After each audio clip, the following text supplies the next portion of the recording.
यहोवा का धन्यवाद करो, उसने अपनी बुद्धि से आकाश बनाया, उसकी करुणा सदा की है।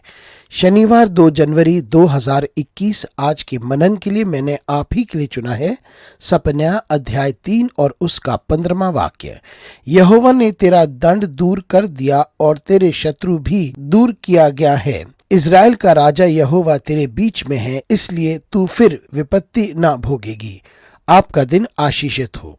जब परमेश्वर हमें क्षमा करता है और हमारे मध्य में रहता है, तब हम किसी भी विपत्ति से ना घबराएं। आइए इस वाक्य पर हम मनन करते हैं। आज की सुबह का विषय है किसी भी विपत्ति से ना घबराएं। सपने का ये अंश इज़राइल के पुनरुत्थान के बारे में बात करता है। इज़राइल के लोग परमेश्वर से दूर हो गए थे और उसकी वजह से उन्हें उसका परिणाम भोगना पड़ा। लेकिन जब उन्होंने पश्चाताप किया तो परमेश्वर ने उन्हें क्षमा किया और परमेश्वर उनके साथ रह करके उन्हें अब किसी भी विपत्ति से घबराहट ना हो, क्योंकि परमेश्वर हर विपत्ति को जो उनके रास्ते में आता है उसे वे दूर करता है। मित्रों, हम भी इसी प्रकार की परिस्थिति में से गुजर चुके हैं। ये किसी भी वजह से हो सकता है जो निर्णय हमने लिए हैं उसकी वजह से है, या किसी भी वजह से हम परेशानियों में से होकर गुजर रहे होंगे या दर्द में से होकर गुजर रहे होंगे। परमेश्वर हमारे मध्य में है कि वो हमें क्षमा करे,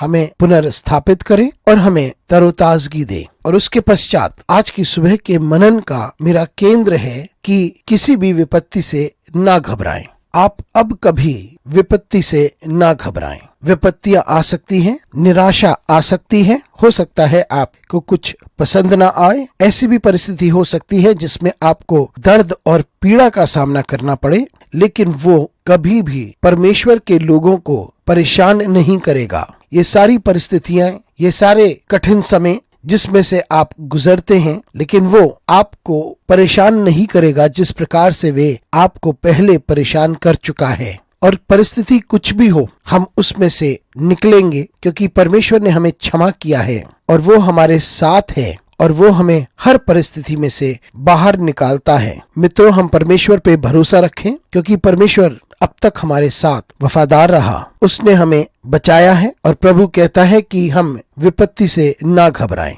भविष्य के बारे में बहुत सी बातें हो रही हैं, लेकिन हमें किसी भी विपत्ति से घबराना नहीं है, क्योंकि हम जानते हैं कि हमारा परमेश्वर हमारे साथ है। क्योंकि हमारा परमेश्वर हमसे कहता है कि हमें किसी भी विपत्ति से घबराने की आवश्यकता नहीं। इस नए साल में बहुत सारी बातें हो रही हैं। कुछ लोग अभी भी वायरस के बारे में बात करते हैं, परिस्थिति के बारे में बात करते हैं और एक अंधेरे भविष्य के बारे में बात करते हैं। लेकिन हम जो परमेश्वर के जन हैं, हमें परमेश्वर पे भरोसा रखना चाहिए कि परमेश्वर असंभव को संभव करेगा। क्योंकि जब परमेश्वर कहता है कि हम किसी भी विपत्ति से ना घबराएं, तो हम किसी भी विपत्ति से ना घबराएं, क्योंकि हम जानते हैं कि परमेश्वर के लिए कुछ भी असंभव नहीं। क्योंकि परमेश्वर कभी नहीं चाहेगा कि उसके लोगों को चोट पहुंचे। हम इस दृढ़ निश्चय के साथ परमेश्वर पे भरोसा रखें और आगे बढ़ें। अनुग्रहकारी परमेश्वर स्वर्गीय पिता, आज की सुबह के लिए तुझे धन्यवाद देते हैं तेरी सारी आशीषों के लिए और उन सारी सुविधाओं के लिए और तेरी उपस्थिति के लिए। यीशु मसीह के नाम से मांगते हैं, आमीन।